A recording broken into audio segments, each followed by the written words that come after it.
மாலையிலே உன்னை நான் மயக்கவும் இல்லை, மனதால் என்றும் வெறுக்கவும் இல்லை.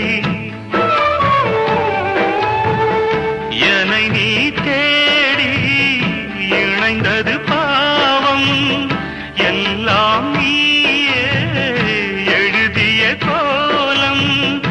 இந்த நிலை